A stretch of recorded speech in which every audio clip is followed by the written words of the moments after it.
Hoje a gente fez um período um pouco menor de música, também no início, porque, como eu falei, a ideia é que no final a gente fale um pouco a respeito de como vai ser o ano, quais são os planos que a gente tem como rede de jovens. Mas, antes disso, eu queria meditar com você brevemente em um texto que já vai servir como uma espécie de início para a gente a respeito desse ano.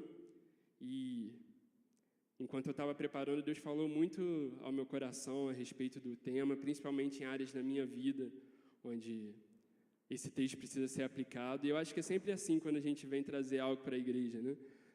Primeiro a gente apanha, né? Primeiro a gente recebe de Deus, primeiro a gente se submete à voz de Deus para que a gente possa falar aos outros. Eu queria convidar você a abrir a sua Bíblia no Evangelho de Lucas, no capítulo 14.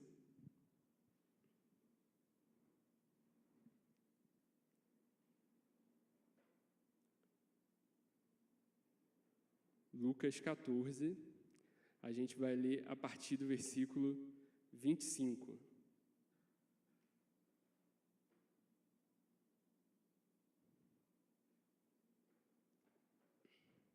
Lucas 14, 25. Se tem alguém sem Bíblia, se achega aí de alguém que tenha. Tem aí em cima? Olha, essa igreja está muito high-tech, né? Lucas 14, a partir do 25, onde diz assim: grandes multidões o acompanhavam. Aqui está falando de Jesus. E ele, voltando-se, lhes disse: se alguém vem a mim e não aborrece a seu pai e mãe, e mulher, e filhos, irmãos, e irmãs, e ainda a sua própria vida, não pode ser meu discípulo. E qualquer que não tomar a sua cruz e vier após mim, não pode ser meu discípulo. Pois qual de vós, pretendendo construir uma torre, não se assenta primeiro para calcular a despesa e verificar se tem os meios para concluir? Para não suceder que, tendo lançado os alicerces e não podendo acabar, todos os que a virem zombem dele, dizendo: este homem começou a construir e não pôde acabar. Ou qual é o rei que, indo para combater outro rei, não se assenta primeiro para calcular se com 10.000 homens poderá enfrentar o que vem contra ele com 20.000? Caso contrário, estando o outro ainda longe, envia-lhe uma embaixada, pedindo condições de paz. Assim, pois, todo aquele que dentre vós não renuncia a tudo quanto tem, não pode ser meu discípulo. O sal é certamente bom, caso, porém, se torne insípido, como restaurar-lhe o sabor? Nem presta para a terra, nem mesmo para o monturo. Lançam-no fora. Quem tem ouvidos para ouvir, ouça. Senhor, nós lemos a Tua palavra, cremos que ela é verdadeira, cremos que ela é a Tua voz para a Tua igreja. Cremos que não existe nenhuma outra revelação do Senhor a nós, senão Jesus Cristo, através da Tua palavra. Que o Senhor, nessa noite, nos ensine através dela, nos exorte através dela, nos edifique através dela, para que nós possamos chegar mais perto da Tua vontade para nós, Senhor. É o que nós pedimos em nome de Jesus. Amém. O Heitor falou amém, não sei se vocês ouviram dali. Eu ouvi. Já falou mamãe e papai? Que presentão, hein? Até gravou, né? Não sei se vocês vão conseguir ler, mas eu acho que não. Tá passando? Fred me trollando. Já mexi. Bom, diz a lenda que quando tem uma luz é porque está funcionando. Ok. Qual o propósito da vida? Uma pergunta simples e cotidiana para você, que provavelmente você responde todas as manhãs. Qual é o propósito da existência humana? É uma pergunta que já tem causado problemas para muitas pessoas ao longo de muitos séculos. Sejam filósofos, sejam cientistas, procurando responder qual é o propósito da existência humana. Para que existem pessoas? Para que existe um dia após o outro? Algumas pessoas podem dizer que o propósito da vida se refere a evoluir. O propósito da vida é cada vez a humanidade se tornando melhor e melhor e mais avançada naquilo que faz, e assim podendo produzir melhor, e esse é o propósito, que continuamente o ser humano vai evoluindo. Ou então alguns vão dizer que o propósito da vida é atingir a plenitude do ser humano, é cada ser humano poder chegar ao auge de todas as suas capacidades, de tudo aquilo que pode fazer. Ou alguns outros vão dizer que não tem propósito mesmo, que é só o acaso, aquele famoso protetor de distraídos, né? O acaso. E que, na verdade, não existe propósito para as coisas que acontecem para um dia após o outro. A teoria do absurdo, né? Qual é o nome do... Teoria do absurdo, Schopenhauer. Schopenhauer. Aí, ó, essa você não sabia. Anota aí. Talvez você seja um cristão como eu, e acredito que sim, porque conheço a maioria aqui, e você vai dizer que o propósito da vida está em conhecer a Deus e está em glorificar a Deus eternamente. A gente mesmo conhece muito bem o texto, né? Portanto, quer comais ou bebais ou façais qualquer outra coisa, fazei tudo para a glória de Deus. Ou ainda antes disso, a vida eterna é esta, que te conheçam a ti, o único Deus verdadeiro, e a Jesus Cristo, a quem enviastes. João 17:3. Propósito da vida em conhecer a Deus, glorificar a Deus para sempre.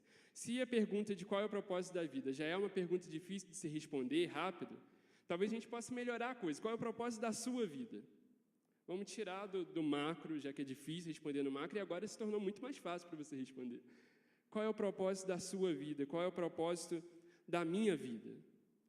Parece que é para ser mais fácil, mas não é tão mais fácil assim, né? Qual é o propósito da minha vida? Algumas pessoas vão dizer, o propósito da minha vida é ser feliz. E essa é uma resposta que a gente escuta muito, mas é impressionante como é que ela é vaga, né? Porque o propósito da vida é ser feliz, ok, mas como? Fazendo o quê?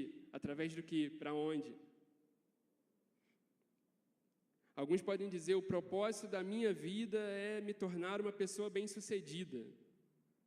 É conseguir concluir o meu curso, a minha faculdade, é conseguir um bom emprego num lugar que eu tenho sonho, talvez trabalhar, é conseguir ter renda para conseguir viajar todo final de ano, ir para Peró, onde todo... para Cabo Frio. E se você talvez é uma pessoa não tão centrada em si mesmo, talvez você vá dizer que o propósito da sua vida é ajudar outras pessoas. É que através da sua vida outras pessoas possam chegar a uma condição melhor, outras pessoas possam ser edificadas através daquilo que você faz. E mais uma vez, se você é um cristão, provavelmente sua resposta para o propósito da sua vida será: o propósito da minha vida é glorificar a Deus, o propósito da minha vida é glorificar a Jesus Cristo, é servir a Jesus Cristo. E aí, mais uma vez, nos serviria o texto: quer comais, quer bebais, não só no total, mas na minha vida. Quer eu coma, quer eu beba, quer eu faça qualquer outra coisa. O propósito da minha vida está em fazer tudo para a glória de Deus, para que Deus seja glorificado. Mas a gente pode começar a se perguntar algumas coisas aqui. Porque um propósito de vida, uma meta que a gente coloca, ele começa em uma determinação interior. Começa em algo que dentro do meu ser eu resolvo a respeito daquilo. Então, muitos aqui esse ano tiveram a difícil tarefa de escolher um curso para seguir. Outros entraram na outra tarefa de escolher a mulher com quem se casar, o homem com quem se casar. A gente tem jovens aqui em diferentes áreas. Tudo inicia em um propósito interno, uma determinação do coração. Mas precisa ser uma determinação que se alastre para as ações daquela pessoa, você concorda? Para aquilo que eu faço, para aquilo que eu pratico. Então, se eu sou aquela pessoa que eu tenho um propósito de ser um médico, ou qualquer outra profissão que seja, um advogado, me fugiu qualquer outra profissão, né? Impressionante. Fala aí outra profissão para eu usar de exemplo. Arquiteto. Não sei por que ela falou isso. Veio na cabeça dela do nada. Impressionante. Físico. Físico. Oi? Igual a gente ouviu hoje, né? O físico turista, né? Que é um físico que viaja. Talvez alguém tenha esse propósito, mas aí você se pergunta, mas aquela pessoa está estudando para aquilo? Ela está se colocando em forma que a vida dela seja regrada para que ela possa alcançar esse objetivo de chegar àquela profissão que ela quer chegar, de chegar àquele status que ela deseja. Se o propósito das nossas vidas é glorificar a Deus, a nossa prática de vida tem apontado para isso? A nossa prática de vida tem estado alinhada com o nosso propósito? Com aquilo que, como cristãos, nós desejamos fazer? Esse próprio versículo diz, né? Ele termina lá, portanto, quer comais, bebais, façais qualquer outra coisa, fazei tudo para a glória de Deus. E é interessante que ele usa façais, fazei, nossas ações práticas em demonstrar a nossa fé interior. Já dizia Tiago, né? Mostra-me sem obras a tua fé, que eu te mostrarei a minha fé através das minhas obras, através daquilo que eu faço, através daquilo que eu pratico. Lá em Atos dos Apóstolos, você vai lembrar, talvez você melhor do que eu lembre qual é o capítulo, é onde pela primeira vez os discípulos de Jesus, seguidores de Jesus, são chamados de cristãos. Aqueles que tinham alinhado o seu propósito de vida, sua forma de caminhar, com seguir a Cristo, servir a Cristo, glorificar a Cristo, chamados de cristãos. Mas muito antes disso, Jesus já tinha seus seguidores. Já tinham aquelas pessoas que o acompanhavam, que buscavam conhecê-lo, que buscavam servi-lo, e esses eram chamados de seus discípulos. E aí a gente se pergunta, mas será que dentre todos aqueles que seguiam a Jesus, os diferentes tipos de pessoas, eles tinham um propósito interno? Estamos seguindo Jesus, estamos ouvindo o que Jesus está nos ensinando. Mas será que o propósito de vida de cada um desses estava alinhado com aquilo que eles estavam fazendo no seu dia a dia? Com aquilo que eles estavam fazendo com as suas vidas, ou até mesmo na sua forma de se relacionar com Jesus? Quando a gente vai falar dos seguidores de Jesus, a gente tem uns diferentes grupos aí. A gente tem um primeiro grupo que são os religiosos. É impressionante como é que você vê em todo lugar por onde Jesus passava, aqueles ou da seita dos fariseus, ou dos saduceus, ou até mesmo os estudiosos da lei, em volta de Jesus. Se você olhar aí de novo para a sua Bíblia, nesse texto que a gente leu, e olhar lá no primeiro versículo,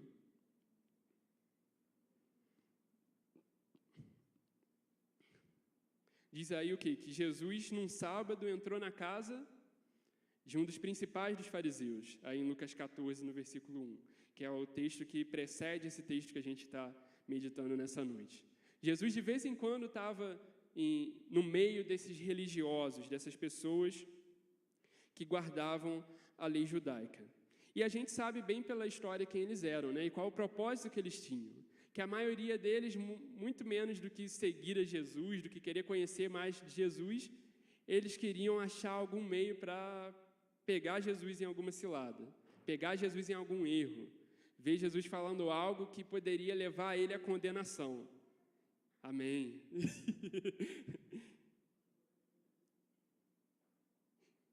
E o que a gente vê nisso?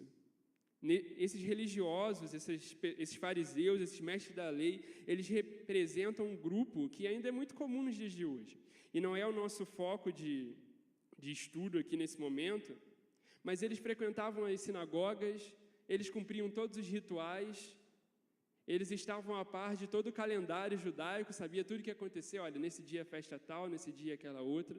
Eles dirigiam suas reuniões, abriam a palavra e pregavam, mas eles não eram discípulos de Jesus.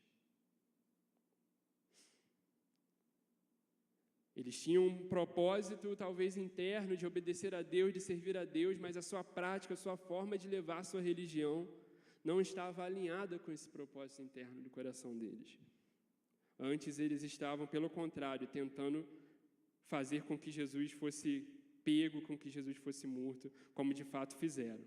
A gente tem um outro grupo, que eram os discípulos. E os discípulos a gente pode enxergar como total oposto daqueles religiosos.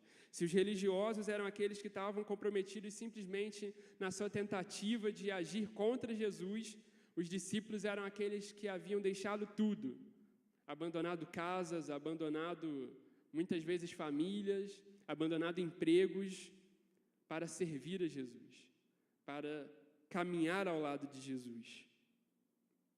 Eu fico muito impressionado quando eu olho na Bíblia, quando eu leio, e eu vejo o chamamento de alguns desses homens. Alguns deles trabalhando na sua posição, e eu fico me imaginando, se eu estivesse no lugar de algum deles, trabalhando, passa um homem, como a Bíblia diz, sem muita formosura, sem muita cara de um grande líder, né? Não era como aqueles que você vê na TV hoje e tal, com terno, né? E falando com uma palavra que já quase te leva a concordar. Pelo contrário, um homem comum, Jesus, e olhar para aqueles homens e dizer, olha, segue-me. E aqueles homens abandonarem tudo, deixarem tudo e seguirem a Jesus. É claro que a gente sabe que devia ter algo muito especial, né, nesse chamar de Jesus, nesse olhar de Jesus ao ser humano. Na verdade, a gente sabe disso, né? Porque a gente foi chamado também por Ele um dia. A gente também não pôde resistir a esse chamado, né? Quando Ele nos chamou, a gente caminhou na direção dEle. E assim foram com esses homens, com esses discípulos. Um contrassenso, uma contraparte em relação aos fariseus. E a gente tinha um terceiro grupo que estava no meio termo disso aí. Eu acho que eu passei demais. Ou eu voltei. Isso aqui está tá me traindo muito hoje. Onde que eu aponto?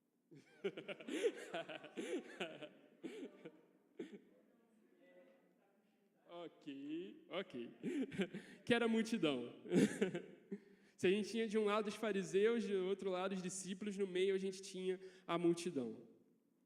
E a multidão era justamente aqueles que se reuniam para ouvir Jesus, que quando sabiam que Jesus estava em um determinado lugar, eles seguiam até aquele lugar, eles iam até ali para ouvir o discurso, e muitas vezes achavam até bonito o que Jesus estava falando, e olhavam e diziam, olha que interessante, o jeito desse homem falar, a forma como ele prega, é diferente dos outros mestres da lei.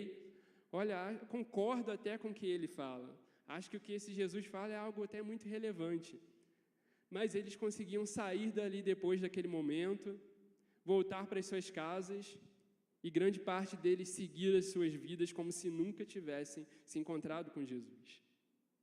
E essa é a parte onde eu quero parar hoje, é onde a gente vai gastar a maior parte do nosso tempo, porque eu acredito, e acho que você vai concordar comigo, que é onde a maior parte da população hoje está. Principalmente no nosso país, que se diz de maioria cristã. A maior parte das pessoas se encontram com uma multidão. Elas conhecem Jesus, elas até gostam de ouvir algumas coisas a respeito daquilo que Jesus fala, de ouvir talvez um pouco a respeito das pregações, a respeito das músicas, mas quando chega um momento onde o Evangelho precisa causar transformação na vida da pessoa, quando chega um momento onde a pessoa precisa renunciar a si mesma para seguir a Cristo, aquela pessoa já não se sente mais muito à vontade para continuar seguindo Jesus e ela o abandona. É impressionante como a gente vê nos nossos dias um crescimento nesse número de simpatizantes com a fé cristã. E aí, voltando a como a gente iniciou, a gente pode dizer que eles têm até algum propósito interior. Talvez de se tornarem pessoas melhores, talvez de ouvir algo a respeito de Jesus e aplicar nas suas vidas, mas não fazem. E quantos de nós, tantas vezes, nos encontramos nessa posição? Eu fico pensando, quando eu olho para isso, que os fariseus, os religiosos lá na época de Jesus, eram mais firmes em seus propósitos do que a multidão, muitas vezes. Você concorda comigo? Os fariseus estavam firmes no seu propósito. A gente quer achar uma forma de matar Jesus. Esse cara está tirando aqueles que são nossos seguidores, tirando o nosso poder político em Roma, firmes em seu propósito. Mas a multidão não. A multidão que deveria estar firme em seu propósito de, olha, a gente está ouvindo a Cristo, a gente vai segui-lo, ela não se colocava dessa forma. Talvez você possa pensar nesse momento, eu não faço parte desse grupo. Eu faço parte do grupo dos discípulos de Jesus. Meu propósito é caminhar como um discípulo verdadeiro de Jesus. Mas, quando a gente para observar, de acordo com o que a gente tem falado, aquilo que nós fazemos tem estado alinhado com esse nosso propósito, com esse nosso discurso, com essa nossa forma de enxergar o que significa seguir a Jesus. E aí entra nesse texto que a gente leu para iniciar. Jesus, ele vendo a grande multidão que o seguia, que é o que diz aí o versículo 25, que uma grande multidão estava diante dele, ele se coloca então diante da multidão para pregar, para fazer ali o seu discurso. E ele fala aí no versículo 27, que a gente já leu. Deixa eu voltar. Ainda antes, 26. Se alguém vem a mim e não aborrece a seu pai, e mãe, e mulher, e filhos, e irmãos, e irmãs, e ainda a sua própria vida, não pode ser meu discípulo.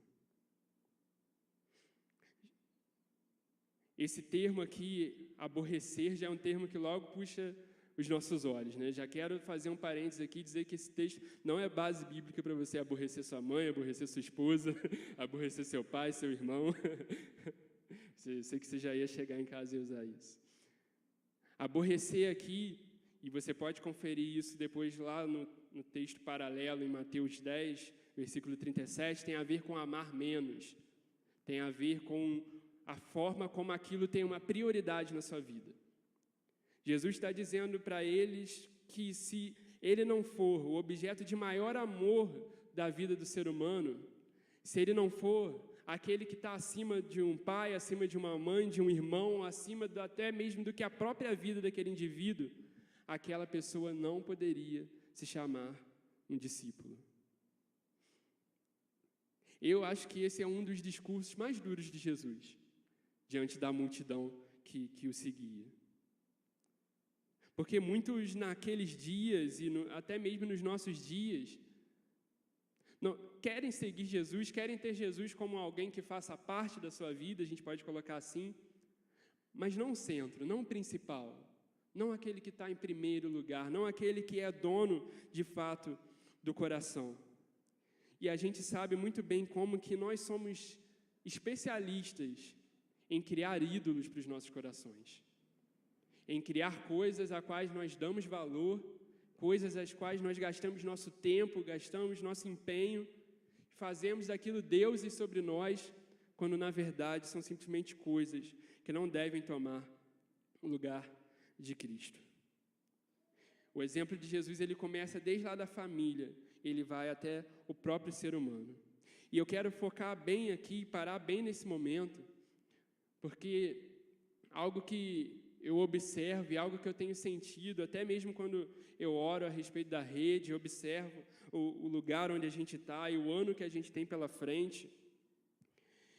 Eu sinto que muitos de nós, muitos de vocês vão ser tentados nesse ano, ao longo deste ano, a amar mais a vocês mesmos do que a Cristo. Muitos de nós vamos ser tentados nesse ano a amarmos mais a nossa vontade, os nossos propósitos pessoais, aquilo que a gente deseja fazer, do que aquilo que Cristo tem para nós, do que o caminho que Cristo nos chama. Muitos de vocês estão entrando em faculdades, iniciando cursos. Muitos de vocês estão nas primeiras caminhadas no que diz respeito a casamento. Muitos de vocês estão concluindo cursos e chegando à reta de chegar a um trabalho, a algo que tem que escolher para onde que eu vou trabalhar, para onde que eu vou ir. E nesse processo, muitos de nós vamos ser tentados a fazer dessas coisas nossos ídolos. Você vai ser tentado a gastar todo o seu tempo se preparando para a sua prova, se preparando para a sua faculdade. Você vai ser tentado a gastar todo o seu tempo e todo o seu esforço em se tornar um aluno exemplar, em ter o seu CR11. E ser tentado ao mesmo tempo a gastar quase zero tempo naquilo que é comunhão com a igreja, naquilo que é comunhão com o Senhor na leitura da palavra, naquilo que é comunhão com o Senhor em oração. Você vai ser tentado a gastar 30 mil horas por semana de lazer com a sua família que você está iniciando e de construir ali um ambiente saudável. Você vai ser tentado a gastar tanto tempo nisso que talvez não te sobre tempo para comunhão, talvez não te sobre tempo para ler a sua Bíblia, nem mesmo em família. Muitos de nós vamos ser tentados a nos amarrarmos aos nossos ídolos. Quer testar se você tem feito isso ou não? Pensa por alguns instantes. Onde você mais tem gastado seu tempo? Se você tivesse que fazer um gráfico da sua semana e das atividades nas quais você se empenha, onde você mais tem estado? Onde mais tem estado os seus pensamentos? Onde mais tem estado o seu coração? O tempo é uma das coisas mais valiosas que a gente tem, na verdade. Um dos presentes que Deus nos dá, que é um dos mais valiosos. Tanto que as pessoas pagam por tempo, né? Quando você está trabalhando, você está vendendo seu tempo, realizando uma tarefa. O tempo é algo valioso. Onde é que você tem colocado ele? Quanto tempo você tem gastado estudando para um vestibular? Quanto tempo você tem gastado correndo dinheiro para algum luxo? Quanto tempo você tem gastado até mesmo à toa, né? A gente jovem gosta disso. Eu tenho uma paixão por isso. A gente gosta, né? Sentar no sofá, olhar para o teto. Quanto tempo você tem gastado aí? E quanto tempo, em contrassenso, você tem gastado procurando conhecer mais o Senhor? Procurando conhecer mais da palavra do Senhor? Conhecer mais de Deus através da comunhão com a igreja? Procurando alinhar esse objetivo das nossas vidas como cristãos com as nossas atitudes, com aquilo que a gente faz no nosso dia a dia. E é impressionante como muitas vezes a gente tem essa capacidade de transformar até mesmo os presentes que Deus nos dá em ídolos. Porque todas essas coisas que a gente falou aqui, uma faculdade, um trabalho, um casamento ainda muito mais em um nível elevado, são presentes que Deus nos dá, são coisas que Deus coloca na nossa mão com um propósito. E muitas vezes a gente consegue transformar essas coisas em ídolos. Uma história que você já deve estar cansado de ouvir é a história de Abraão. Sara estéril, não podia ter filhos, ambos, Abraão e Sara, avançados na sua idade.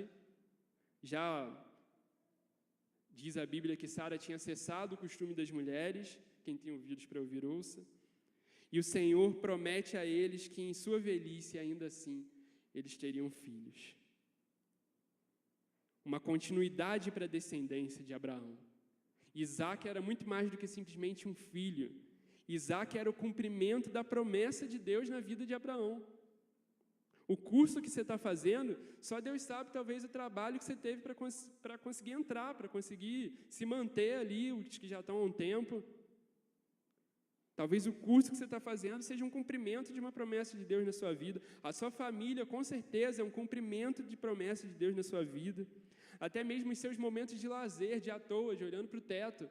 É bondade de Deus na sua vida, de te dar tempo para relaxar, tempo para descansar.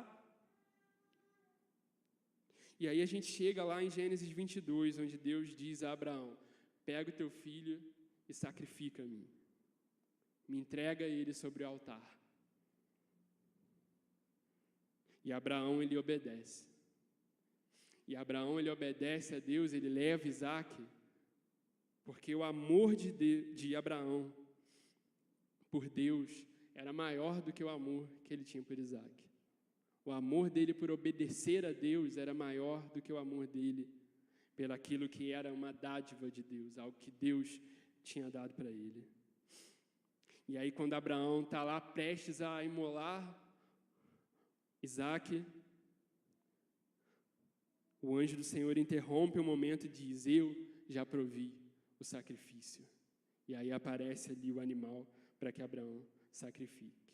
E eu acredito que Abraão pôde desfrutar de um relacionamento diferente com Isaac depois daquele momento.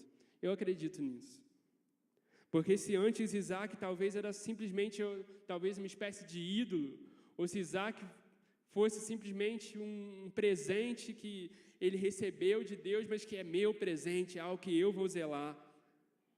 Agora Abraão, ele pode dia após dia demonstrar esse amor dele por Deus, cuidando de Isaac, fazendo de Isaac um homem educado nos caminhos de Yahvé, fazendo de Isaac um menino preparado para no futuro se tornar um homem. Da mesma forma que ele estava pronto para matar o menino para Deus, ele estava pronto para criar o menino para Deus. Porque agora ele sabe que muito maior do que o Isaac era o Deus que tinha dado Isaac para ele. Assim precisa ser com a gente, com a sua faculdade, com o seu trabalho, com o seu lazer. Eu devo zelar pelo meu trabalho, não porque ele é meu ídolo, através dele eu ganho meu dinheiro. Se eu perder o meu trabalho, eu vou precisar parar de fazer isso, parar de fazer aquilo. Não precisa ser esse o motivo. Eu devo zelar pelo meu trabalho porque ele é algo que Deus colocou na minha mão como uma oportunidade de demonstrar a glória dele, como uma oportunidade de servir a ele, como uma oportunidade de fazer com que o nome de Deus seja conhecido através daquilo que eu faço. E aí a gente percebe que as coisas em si, elas não são propósitos da vida, mas elas podem caminhar de acordo com o propósito da vida, que é servir a Deus, glorificar a Deus para sempre. Se a gente quer, então, alinhar esse nosso propósito de vida com a vontade de Deus, a gente quer ter o propósito que Deus tem para a gente, não caminhar segundo a nossa vontade, mas caminhar segundo a vontade dEle. Então, o que a gente deve fazer? Como a gente deve caminhar? E Jesus continua aí sua exposição no versículo 27. E qualquer que não tomar a sua cruz e vier após mim, não pode ser meu discípulo. A primeira coisa que Jesus diz é que nós precisamos tomar a nossa cruz para segui-lo. Jesus coloca em primeiro lugar a crucificação do eu. E talvez eu poderia dizer, junto com Paulo, estou crucificado com Cristo. Logo já não sou eu quem vive, mas Cristo vive em mim.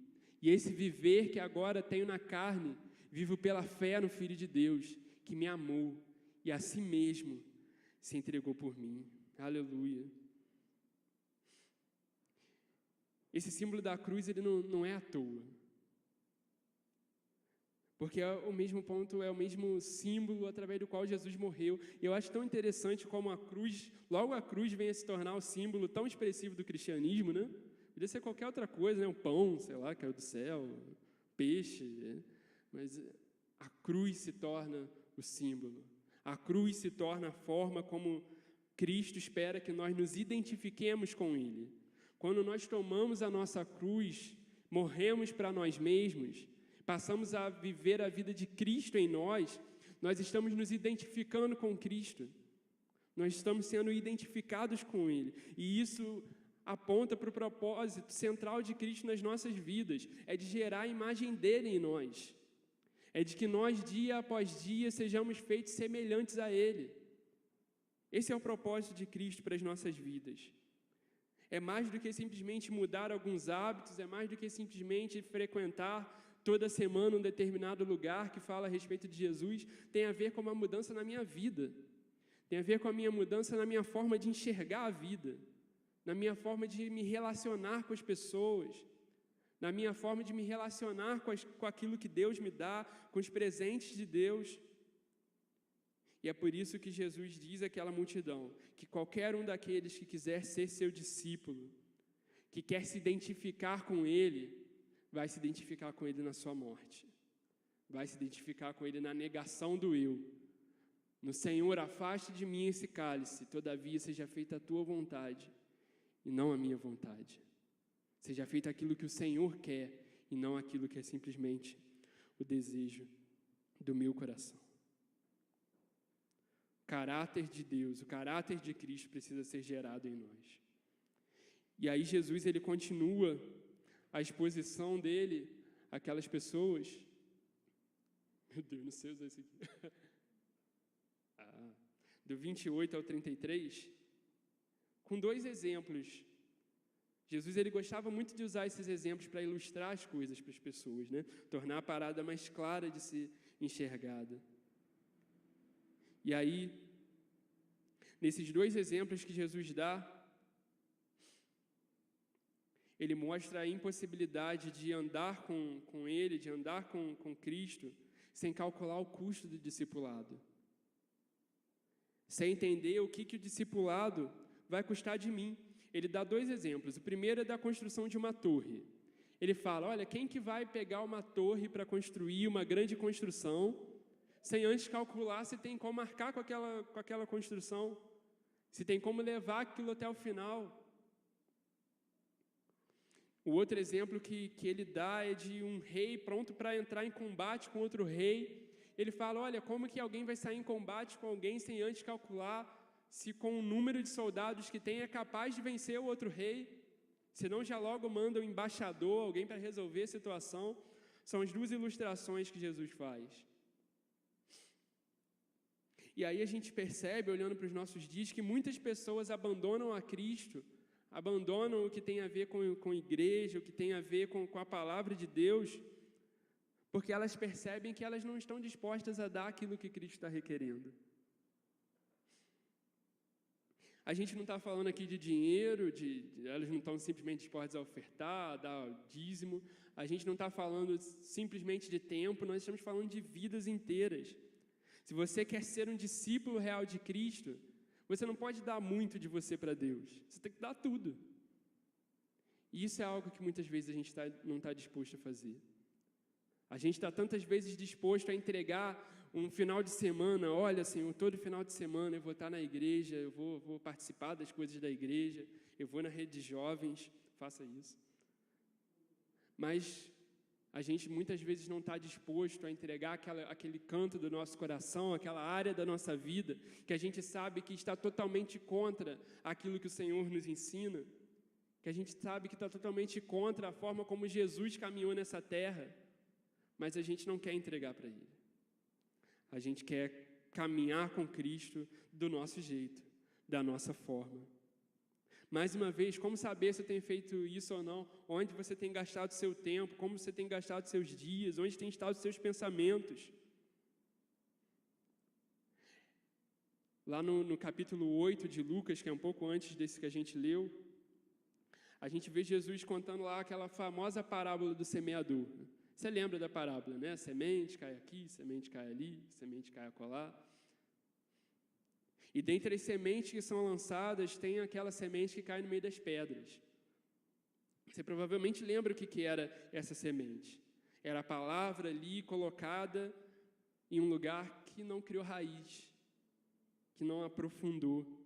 E aí, quando vem a perseguição por conta de seguir a Cristo, logo aquelas pessoas se desviam. Não calcularam o custo do discipulado. Acharam a palavra atraente, acharam o ambiente atraente, as pessoas atraentes, mas não estavam prontas a entregar as suas vidas para Cristo. Também tem outra semente lá, a semente que cai no meio dos espinhos. E aí a Bíblia vai ensinar que ela diz respeito aos prazeres da vida, às riquezas do mundo, que sufocam a mensagem, então, naquele coração, e aquela pessoa se abandona a Cristo, abandona a mensagem do Evangelho. E quantos de nós, no tempo que a gente tem vivido, na facilidade que a gente tem para alcançar as coisas, a gente é tentado em relação a isso, a deixarmos com que os prazeres da vida, com que as riquezas desse mundo, e não estou falando de muito dinheiro, porque eu não tenho, eu acredito que você também não, mas tantas coisas simples do dia após dia, que vão sufocando os nossos dias, lazer após lazer, lugar após lugar, sexta após sexta, sábado após sábado, e as pessoas tentando preencher o interior de seus corações com vazios. E aí vão para lugares, fazem atividades, mas quando termina aquele momento ainda se enxergam vazias, porque seus corações estão preenchidos com algo que não é Cristo, com algo que não satisfaz. Nós precisamos calcular o custo de seguir a Jesus. Jesus quer mais do que muito de mim, Jesus quer mais do que muito de você, Jesus nos quer por inteiro, Jesus nos quer na totalidade. E aí Jesus caminha para a sua conclusão, a partir aí do versículo 33, o que ele diz: assim, pois todo aquele que dentre vós não renuncia a tudo quanto tem, não pode ser meu discípulo. E aí a gente entende nesse ponto que aqui é muito mais do que simplesmente chegar aqui no domingo à noite com a chave da sua casa, né, jogar aqui no altar, eu estou renunciando tudo aquilo que eu tenho. Ou chegar, sei lá, o que você tem, seu chiclete do bolso, né? Tudo que eu tenho, Jesus, tudo entrega. Tem muito mais a ver do que o que eu faço com aquelas coisas que Deus depositou nas minhas mãos. Você está entrando num curso, numa faculdade, você tem uma família, você tem momentos de tempo que você pode gastar com algo, que você use isso para a glória de Deus, que você use isso para que Cristo seja exaltado. E aí Jesus, no versículo 34, faz uma outra ilustração com eles. Ele fala aí, o sal é certamente bom, caso, porém, se torne insípido, como restaurar-lhe o sabor?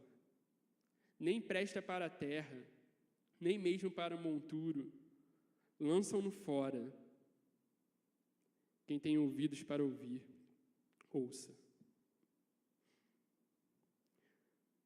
Jesus ele conclui a sua mensagem com uma comparação entre os seus discípulos e o sal, entre aqueles que o serviam, que escutavam, e o sal. E eu acho interessante porque muitas daquelas pessoas eram pessoas simples, talvez pescadores, talvez todo tipo de pessoa ali, até talvez pessoas de maior posição. A Bíblia nos relata que alguns ouviram a palavra e creram, mas grande parte expressiva daquela população eram pessoas simples diante da sociedade. Mas o que Jesus diz para eles é que se eles entendessem, se eles contemplassem, enxergassem o que significava de fato discipulado, o que significava de fato servir a Cristo, se eles entendessem o que significaria ser parecido com Cristo, ser um discípulo de Cristo, eles poderiam ser instrumentos de Deus para a transformação na terra. Eles poderiam salgar, eles poderiam dar gosto, eles poderiam ser um instrumento nas mãos de Deus. E até, talvez trazendo para nós hoje, talvez as pessoas façam um pouco de você, até mesmo você, em determinados momentos, talvez ache que tem pouca capacidade, mas nas palavras de Jesus, se nós somos discípulos reais dele, nós temos o poder dele para efetuar a obra dele na terra. Ele é o que disse, eis que eu estarei convosco todos os dias, até a consumação dos séculos.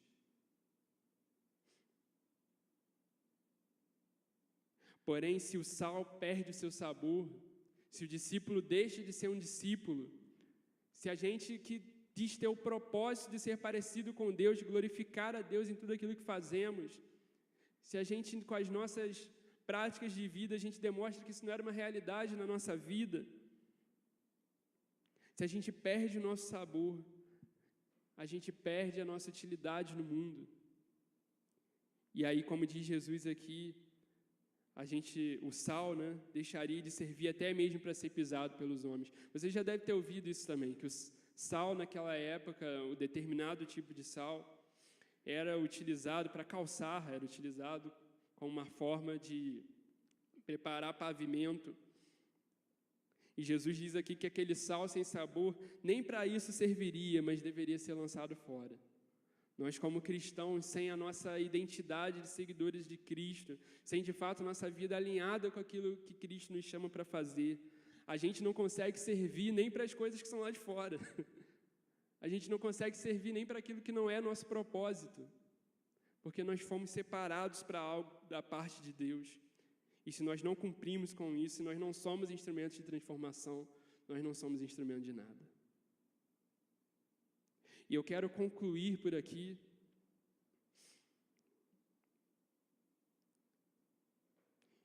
e quero concluir com a gente orando a respeito dessas coisas. Algo que Deus tem falado para mim a respeito desse ano, e nos 10 minutinhos até dar 9 horas, daqui a pouco a gente vai conversar a respeito disso, é do potencial como rede de jovens que nós temos para sermos instrumentos de Deus na nossa cidade, para sermos instrumentos de Deus na proclamação do Evangelho, para sermos instrumentos de Deus na pregação da sã doutrina, na pregação através daquilo que Cristo faz nas nossas vidas, na forma como Cristo pode nos usar. Mas se a gente perder o nosso sabor, se a gente perder o nosso foco, se a gente achar que isso aqui tem mais a ver com talvez um clube social, ou isso aqui tem mais a ver com um momento que eu passo no fim de semana, do que com a minha vida dia após dia, mais uma geração vai se passar e mais uma vez a gente vai estar no mesmo lugar. Mais uma vez as pessoas que estão ao nosso redor na nossa cidade, onde nós temos visto os jovens a cada dia se destruírem mais e mais, cada vez eles vão continuar mais e mais fazendo isso, porque nem eu nem você estaremos lá pregando a palavra. Mas se por outro lado nós tomarmos nosso posicionamento ao longo desse ano, nos envolvermos com a obra de Cristo nessa cidade, com a obra de Cristo nessa terra, eu acredito, eu creio e quero levar você a crer também que Ele pode nos usar como rede, poderosamente através do poder dEle, através da graça dEle, para sermos instrumentos de proclamação da palavra, instrumentos de anúncio do Evangelho. Eu queria convidar você a se colocar de pé nesse momento para que a gente orasse em relação a isso. Que você feche seus olhos e que nesse momento você ore ao Senhor. Que você ore não simplesmente emocionado pelo momento, ninguém vai tocar aqui para que você se emocione, ninguém vai elevar o tom de voz mais do que isso para que você sinta-se motivado, que você pense no interior do seu coração e que você leve o seu coração a Cristo. E que na sua oração você possa dizer a Ele: Senhor, eu quero me entregar por inteiro a Ti. Não, Senhor, sem entender o que significa o discipulado, não sem entender que isso vai custar a minha vida toda, mas eu quero Te entregar a minha vida toda, Senhor.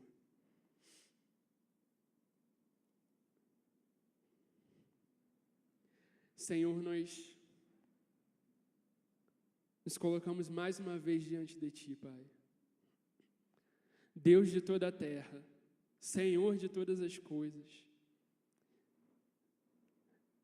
A natureza Te obedece, toda a criação se dobra diante do Senhor. Nós queremos nos dobrar também, Pai. Nós queremos nos curvar também diante do Senhor. Senhor, quantas vezes nós, como jovens, somos tentados, Senhor, a amarmos mais as nossas próprias vidas, amarmos mais os nossos propósitos pessoais, amarmos mais as nossas vontades do que amarmos a Tua vontade, Senhor. Quantas vezes nós somos tentados a fazermos as coisas para nós mesmos, por nós mesmos, Senhor. Senhor, mas nós queremos que não seja assim nesse ano, Pai. Senhor, nesse ano nós não queremos ser apáticos à Tua vontade nessa terra. Nós não queremos ser apáticos em relação à Tua vontade nessa cidade. Nós não queremos ser como a multidão que se colocava para ouvir as Tuas palavras, que achava a Tua palavra bonita, mas que não trazia para a sua própria vida. Nós queremos trazer as nossas vidas à Tua palavra. Nós queremos trazer as nossas vidas ao Teu altar. Senhor, nós cremos que o Senhor é poderoso para usar-nos ao longo desse ano, para fazer dessa rede, Pai, dessa reunião de nossas vidas, Pai, um lugar onde a Tua palavra é pregada, um lugar onde nós compartilhamos uns com os outros do Teu amor, onde nós servimos uns aos outros, onde nós impactamos essa cidade através do Teu Evangelho. Nós cremos nisso, Pai, mas cremos que para isso, Pai, não nos basta um Evangelho pela metade, não nos basta vivermos um cristianismo pela metade, não nos basta, Senhor, entregarmos a Ti só as áreas que nos convêm das nossas vidas, Senhor. Nós queremos nos entregar por inteiro. Senhor, nós precisamos nos entregar por inteiro, porque primeiro o Senhor se entregou por nós. Se nós sequer podemos crer em Ti, se nossa vontade sequer se dobra a Ti, é porque primeiro o Senhor nos chamou. Senhor, e nós queremos, Pai, nós só podemos, Pai, responder a esse Teu chamado, Pai. Senhor, nós nos colocamos diante de Ti nessa noite, que o Senhor use essa rede para a Tua glória, para o Teu louvor. Ao longo de todo esse ano, nós Te entregamos, Pai, cada jovem, cada pessoa que já frequenta, cada pessoa que iniciará a frequentar a rede esse ano, cada adolescente que subiu para a rede de jovens, cada jovem que já está chegando ao casamento. Senhor, nós Te entregamos cada reunião, cada dia, Pai, que tudo aquilo que a gente fizer tem o propósito de glorificar o Teu nome, Senhor.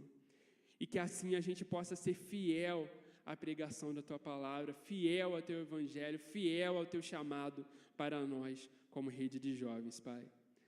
Essa é a nossa oração, Senhor. Que o Senhor guarde e cele essa palavra em nossos corações. E que a gente, Pai, não se aparte de Ti como a multidão, mas caminhe para Ti como discípulos. Essa é a nossa oração, em nome de Jesus. Amém.